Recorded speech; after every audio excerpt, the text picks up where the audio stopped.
Okay, so basically, I'm just gonna start talking. Guess I could do the same one.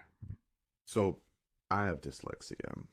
I have ADHD, and I have this weird thing like dyscalculia or something like that. So that the numbers move around when I say them out loud. I see them perfectly fine, but they move around. It's weird.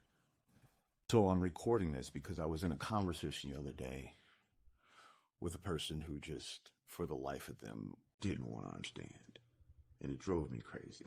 So let me take you back to tell you a little bit about how my brain works. So, probably, I think it's third grade. And no, it's fifth grade. So let me take you back. It's fifth grade. I'm in Miss Washington's class. And it's January, it's coming into February, around that time. We're in Black History Month. So she has these 8 kids, and they're all up on stage, and they're reading a piece of a poem, and each one has their own section. And it's the end of the day, so what she does is, it's the end of the day, they all read, yada, yada, yada, and she gives the rest of the kids who didn't make the reading criteria for this poem word search. And if you know anything about word search, you know it's everywhere, and it's just lovely for a mind like myself, so I could just find all kinds of cool stuff, right? And I would get through them really fast. So I'm sitting there, and I just keep burning through them. Now, as I'm doing them, I'm hearing the kids do their part over and over for 3, 4 days in a row. So finally, I'm done. Miss Washington has no more to give me. And she goes, "Oh, baby, you're done." I go, "Yeah, Miss Washington." She goes, "Yes." I go, and she noticed I was talking about what the kids were saying, and she looks at me and she goes, "What part?" And I remember being really confused, like, which part? All of it. And that beautiful woman in her infinite wisdom said, "Show me." And I got up on that stage, and those kids never got back on to do that poem. And from then on, I realized that if I heard something in a rhythm, poem, a song, random movie lyric from random movie saying from 25 years ago, and I've only seen it 3 times since, like, I can remember it. And so what she did was, is she put me on stage every chance she got. And I went all around the country, performed on hundreds of stages, doing all kinds of poems. I learned I have a dream in day. I learned it one day, performed it the next. It was watch Dr. King speak, and I understood. And then, so I would do that one, creation. I did that for her before she passed. Anyways, so my brain loves that, right?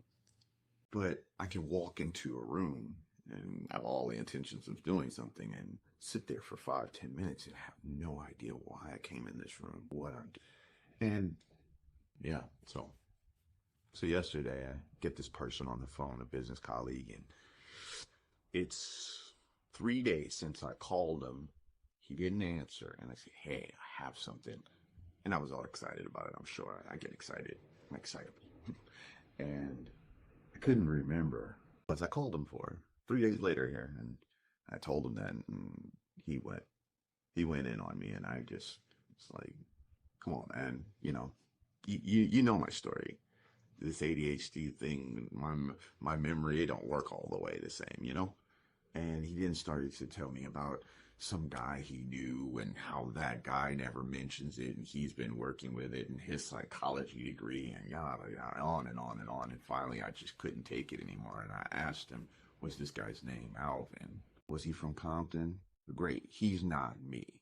And at that point, I was done listening. He was done listening. And it just really bugged me, that you're sitting here talking to this person, and instead of them taking you at face value, like, "Okay, thanks for sharing that," or, I don't even need that. It's not an excuse, right? Like, you kept treating it like it was an excuse, and it's not. It's almost like it's my name. It's part of me.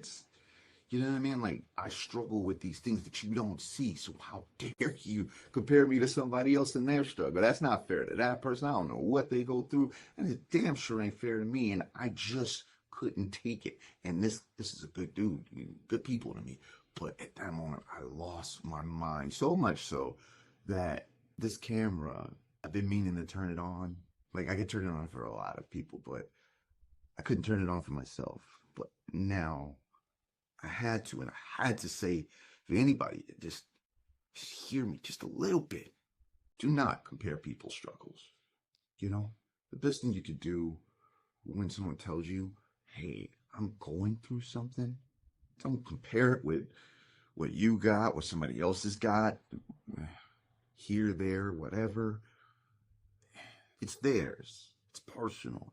And if they've shared it with you, for God's sakes, just be there for them. I don't care if it's business. I don't care if it's your kid, if it's a good friend, a kind of friend, whatever.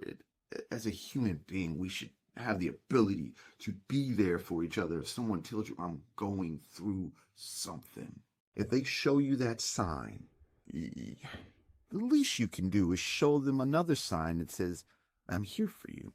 Both those signs are human. Or at least you would hope they are, you know what I mean?